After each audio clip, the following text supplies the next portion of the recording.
Okay, so I don't know how this is going to work out. I'm in a classroom at the university right now, and seeing that at least I know from the comments Zoa and Lacey liked my math video from last week, I am going to try to explain quantum mechanics. Because why not? Okay, first things first though, right? I didn't bring any of my props. Gosh dang it. I had like this entire thing planned out. But anyways, I can just draw on the board. Look, I have a marker. Oh shoot, I don't know if this marker actually works. It does! Okay, hopefully you guys can see that. Can you see that? Yes, okay, cool.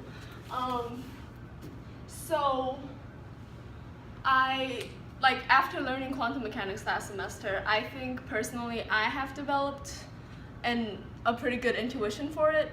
And now, like, when I go back and watch some, really famous physics YouTubers explanation on quantum mechanics, I'm like, that's wrong. I mean, it might not be wrong, and my knowledge might, I don't know as much physics as, say, Veritasium or minute physics, but I don't think that helps in, trying to understand quantum mechanics. Let's just go to, really basic ones, right? So let's say you have an electron, which is a quantum mechanical object, and so people will tell you, an electron can be spin up and spin down at the same time, which for me, an electron is either spin up or spin down. It cannot be at the same time. I mean, I understand why people think this way, but here's another thing, right? Let's suppose you have a ball, and these are 2 cups. So here's a table, right, and 2 cups. And I'm telling you that we have a ball that's in one of these cups. Which cup is it in? It's obviously a 50-50. We know, from experience that it's 50-50. And indeed, this can be modeled to this system, which if we don't know where the electron is, it's 50% spin up and 50% spin down, period. And I mean, yes, there's spin triplets and singlets from this situation, but saying that the ball is in both containers is wrong. It's an either or situation. Once you make the measurement, you'll know whether the ball is in here or here, but before you make the measurement, it's not in both. You don't know which one it is in, but it's not in both. But so that's a wrong interpretation, right? At least I think it's a wrong interpretation. So with this, we can, if we call this state A and call this state B, so let's assume we have a 50-50 chance, right? So this could be represented as this wave function plus B. So this just is the state A, and this is state B. So I should say the coefficient. So any given superposition is you sum over all the states, and then let's just call AN, right?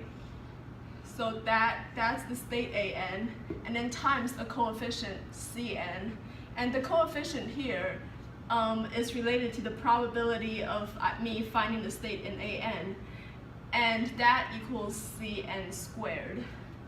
So with here, we could see that state A times 1 over square root 2, 1 over square root 2 squared is 1/2, so there's a 50% chance of finding it in state A and 50% chance of finding it in state B. And this will be what's called a normalized wave function.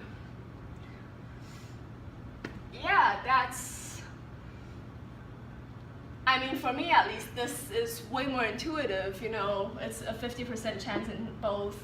It's not either, and, it is either, it's not in both. And also, so when you make a measurement, it's going to be in A or B, right? But what about the expectation value? So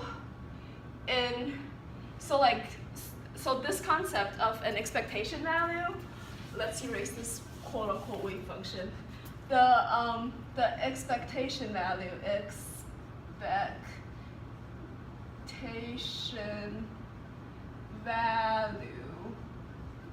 right, is, well, it's basically what it sounds like. It's what you'd expect from a given measurement.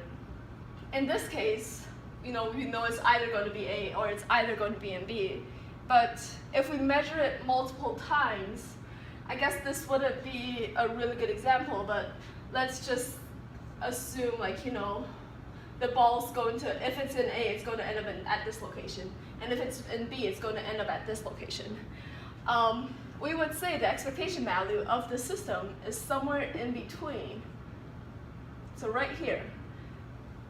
It essentially is the average, and even so let's call this position, right? Even we represent it like that, which is the mathematical symbol for the average value of something.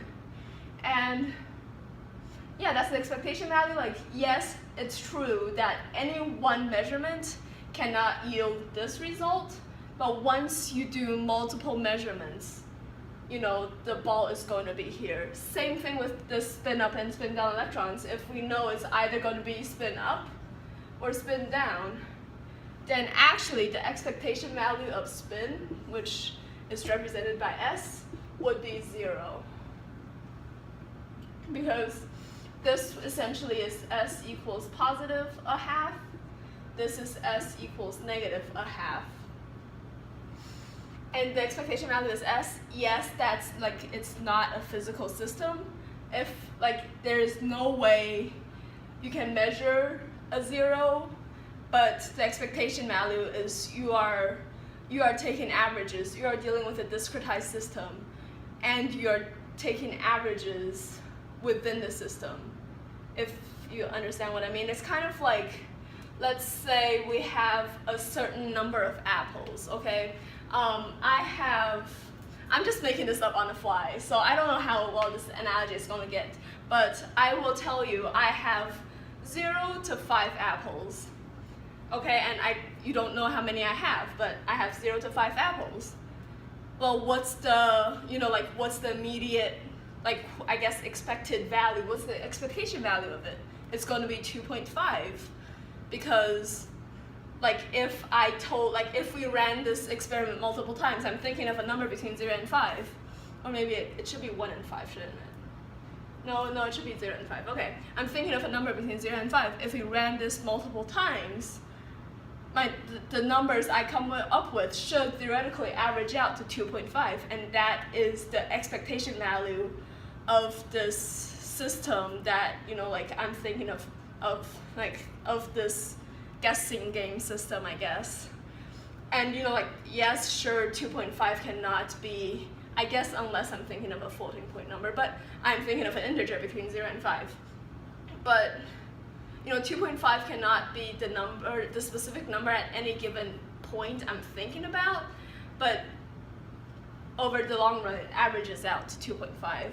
And so the expectation value, I suppose, of that system would be 2.5. Although, this isn't quantum mechanics, that, the Apple guessing game isn't quantum mechanics, but I think, that's kind of the intuition I've developed for quantum mechanics. And, yeah, how long has this video been? It has been 8 minutes, so it has been 9 minutes, actually, so I will end it right here, and I guess I just won't edit it, because I think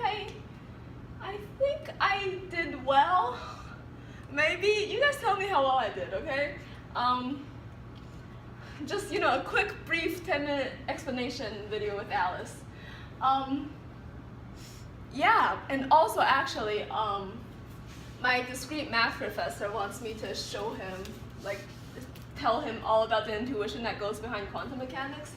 I don't know what's going on with that yet, but yeah, I don't know, people say quantum mechanics is a counterintuitive subject, and that's what I believed up till last semester, but really you can get an understanding of it.